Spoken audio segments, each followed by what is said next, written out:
Today we're going to go over the real estate market in Dixon for July 2025. I'm recording this in August, but I need a couple weeks to get all the data. So my name is Connie Medeiros. I'm a realtor with eXp Realty. Let's get right into the numbers. This number is pretty amazing.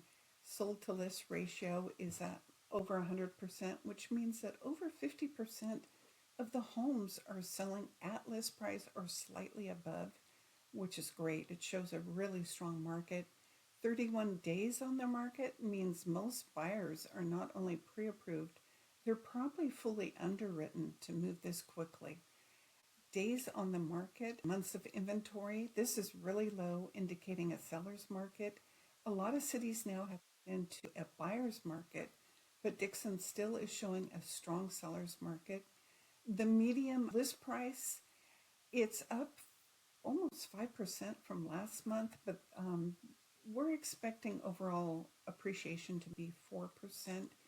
So probably larger homes sold in July than they did in June. This is the list to sold ratio pricing. And as you can see, prices are going up, and there was a pretty big increase right there. But what's concerning me a little bit is the list to sold price right here. It looks like it was about a 3% ratio, where it's gotten larger here. It's closer to a 5% ratio. You really want to be careful with your pricing. Price it close to market. Otherwise, the days on market will increase.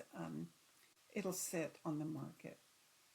And then again, there's 89 active listings in Dixon, which seems like a lot, but it's really not. It's low compared to other years. Median price, they're showing that it increased 5%. I don't know why we have a difference in maybe the other one was the average, because this is higher than what I think this is probably more correct than what the other said. And then the metrics of the price distribution, most homes are selling for between $630,000 and $750,000. The lowest listing we have right now is $439,000, and of course it needs tender love and care. And then the highest is $2.7 million, and it's on over 9 acres, and it's over 4,000 square feet. I think it was 4,400 square feet. This is where most homes are selling, right in this range. Just trying to get to the next page. And let me move this. I'm a little new with this way this camera is set up. Medium days on the market, 31. Average is 40. That's great. This is concerning, and it's what I was talking about before. The data on market is increasing, and that might be because list prices are over what they're selling for, about 5% over what they're actually selling for, so they're slightly overpriced. Or it could just be that buyers are starting to take their time in making a decision. Rates have come down a little bit, and they're slower to make a decision. And then I wanted to go over distressed properties. It's in the news once in a while, and I just wanted to show you in Dixon there's not an issue. A couple of people got notices of a foreclosure. One property is in default.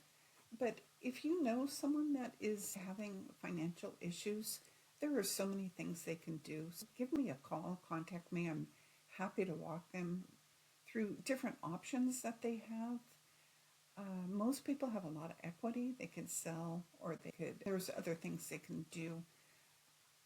The people that bought at the height of the pandemic, some of them don't have equity, and they're a little upside down, just a little, but not much. But still, they have options of what can happen.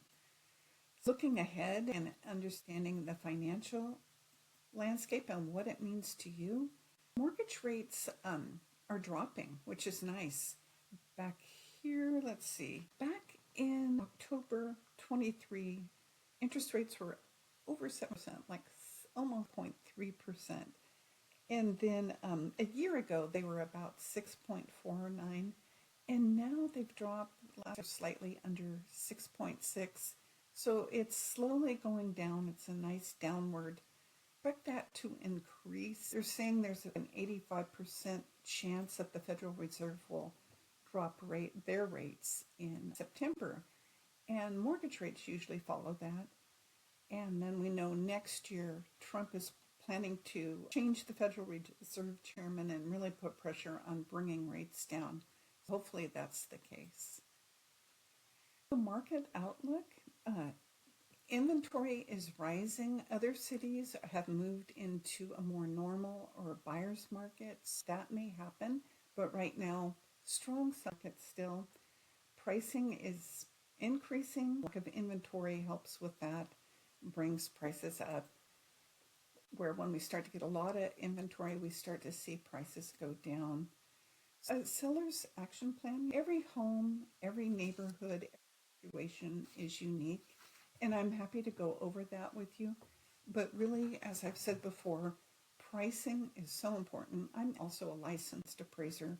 I can really help walk you through that. The presentation of your home, that is so important. And if you are living in your home, you're going to stay in your home while you have it for sale. I give a complimentary guide from a professional stager to come through and tell you the little things you can do to make a difference, to make it look a little better. Usually the way we live in a house is not how we want to live in it when we're selling it. A stager will usually want you to remove a lot of furniture, like a third of it, because it makes your home look bigger. And then pre-inspections are so important. So many transactions fall apart because of pest reports. So I buy you a pest report so that you have it up front. You don't have to do the work, but we close it up front. That way you don't have buyers coming back and saying, oh, I didn't know about this. I need a price reduction or a credit. It's really important to do that. But well-priced, well-maintained, well-presented homes are still selling quickly and for a great deal of money. For buyers, the most important thing, of course, is to be pre-approved, but I think really underwritten. That way you can offer less time for closing. A lot of sellers really want that. Make a decision when you see a house that you think fits all your needs. Really make a decision on it quickly because it might disappear and you might not find another one for a little while. And then strategic negotiation. If a house has been on the market for a while, you might want to look at those if you want to negotiate, because if a house has been on the market longer, they're more open to negotiation. You might want to get a credit to reduce your interest rate or a lower price. That wraps up. The market is still very competitive. We're in a seller's market, but buyers can still get their dream home. And sellers are selling in this market